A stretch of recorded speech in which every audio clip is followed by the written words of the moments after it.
How low carb is keto? Overview: 3 carb levels, fiber and net carbs. How to choose on a keto diet. How many carbs do you need to cut? How many carbs can you eat? The answer varies a bit depending on you as an individual and your goals.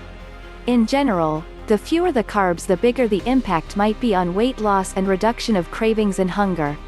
If you have type 2 diabetes, the fewer carbs you eat, the faster your blood glucose and insulin resistance might improve. Some, however, find a very low carb diet too restrictive and challenging. Here are 3 examples of how a low carb dinner can look, depending on how many carbs you eat per day.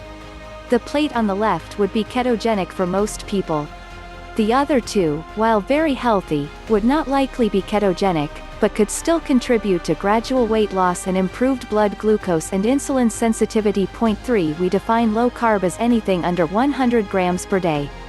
Note that a Western diet often has 250 grams of carbs per day, or even more. How we define low carb and keto at Diet Doctor: we define the different levels of carbs this way. Keto low carb, less than 20 grams of carbs per day. This level will be ketogenic for most people. Point 5: in our keto recipes, less than 4% of total energy comes from carbs, and the rest will come from protein and fat. Point 6: in keto recipes we also keep the protein level moderate. Some may find that protein above this range is converted into glucose enough to raise blood sugar levels. Point 7: however, there appears to be a disconnect between potential mechanism and clinical effect seen in published research. Point 8: moderate low carb, between 20 and 50 grams per day. In our moderate low carb recipes, energy derived from carbs will be between 4 to 10%. The rest will come from protein and fat. Liberal low carb, between 50 and 100 grams per day. In our liberal low carb recipes, energy derived from carbs will be 10 to 20 energy percent. The rest will come from protein and fat. Note, although our recipes are arranged by percent calories of carbs, protein and fat, we do not feel you need to calculate these on your own. We provide them as a reference, but practically we recommend you limit your carbs, ensure adequate protein, and adjust fat as needed for satiety and taste. That eliminates the need to constantly calculate percent macros. Fiber and net carbs are listed. Carb counts are the amount of digestible carbs, also called net carbs. This simply means we do not count the fiber.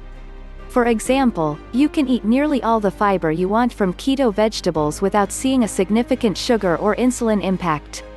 However, be very careful of the term net carbs on labels of low-carb products, processed foods, protein bars and energy chocolate bars.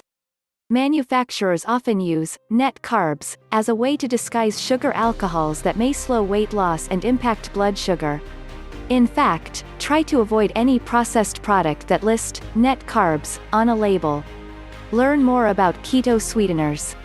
The most effective keto diet, and the healthiest, is likely based on natural, whole foods. What carb level to choose? Do you need to stick to a keto diet, consuming under 20 grams of carbs a day?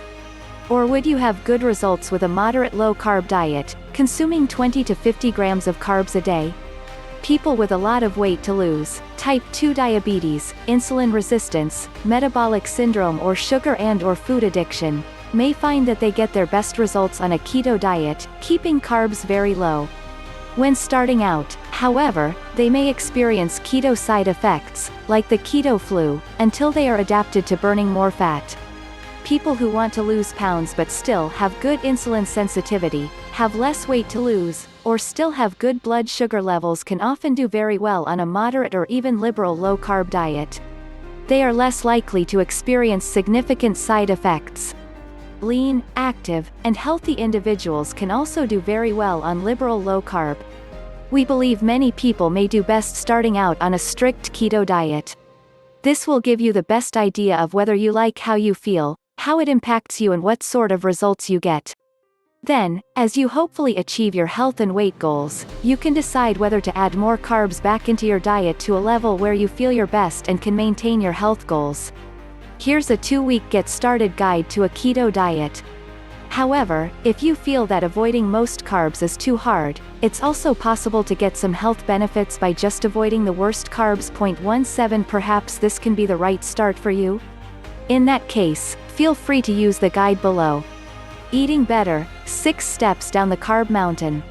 Meal plans. Get lots of weekly keto meal plans, complete with shopping lists and more, with our premium meal planner tool.